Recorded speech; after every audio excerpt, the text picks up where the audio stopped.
The clean-up efforts are continuing on the country's east coast after the region was battered by torrential rains and flash flooding. And on schedule, the usual suspects got their megaphones out to warn us it was a sign of our dreaded climate apocalypse.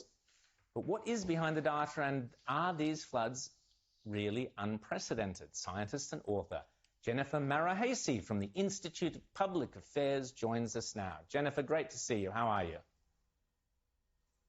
Good morning, Rowan. So you're up there in Brisbane. So we have really... Carry on. We've had terrible flooding in Brisbane, really terrible flooding, but as you alluded to in the introduction, not unprecedented. The Bureau's been talking about how they've been unprecedented because they begin the record in 1900.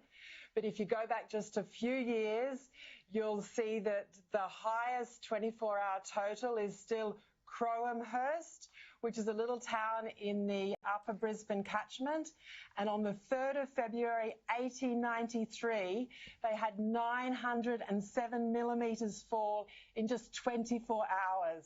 And that sort of makes me frightened to think that we could have those sorts of falls in the future. We've had them in the past, nearly 130 years ago, and we should remember that, and we should prepare for even worse rainfall in the future, not because of climate change, but because of these climate cycles that repeat themselves.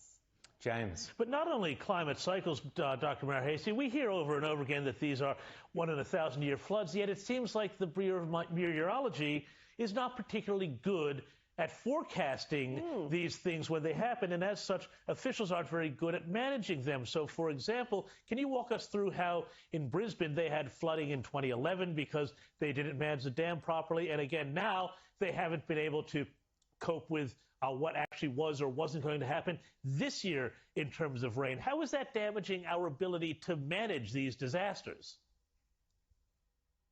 So 2011 was totally forecastable if you look at the atmospheric conditions across the Pacific. We had a very strong La Nina, and yet they kept Ivanhoe Dam essentially full of water. They didn't, it was built for drinking water, but also for flood mitigation.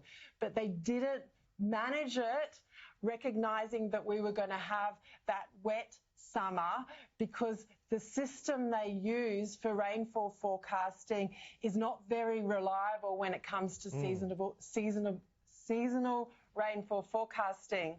Now, I did a lot of work on an alternative system and published a heap of papers with John Abbott from 2012 to 2017, but the Bureau won't consider alternative methods from their current simulation models, which place an emphasis on carbon dioxide.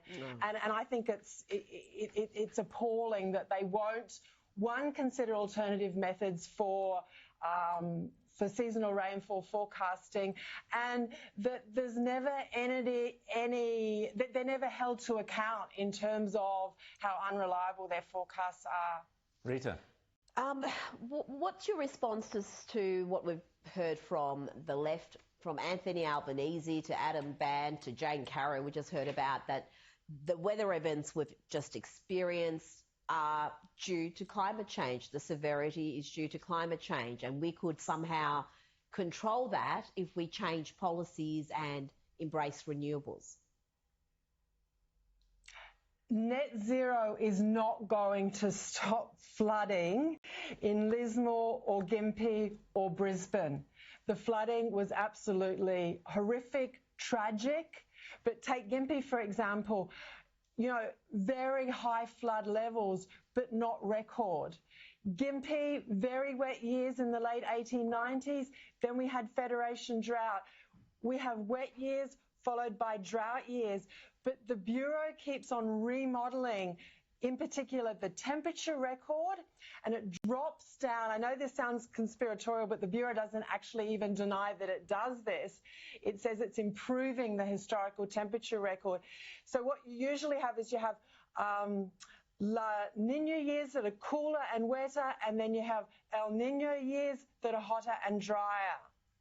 By remodelling the temperature record, it appears that we've got this gradual increase in temperatures when we don't. So people like Anthony Albanese are to a large extent, in my opinion, misled by the Bureau's remodelling and by the Bureau's inability to forecast seasonal rainfall.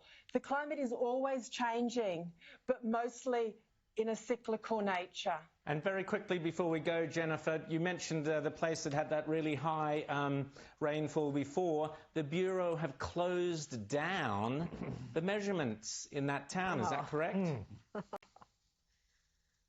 That's correct. So the place that holds the record for the highest 24 hours of rainfall in Australia got closed down, which is a travesty. And they've also closed down, for example, the weather station at Charlotte's Pass, which holds the minimum record, minus 23 degrees Celsius, recorded in 1994. They've closed that weather station down.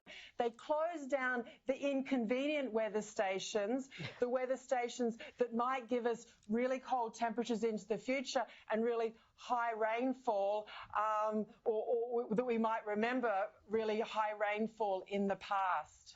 Jennifer, fascinating. You can read Jennifer's article there in The Spectator Australia. Rain bomb cover story, very funny cover with some farting cows up in the trees there. Jennifer, great to see you. Thanks so much for your great work. Thank you. Now, our next guest is making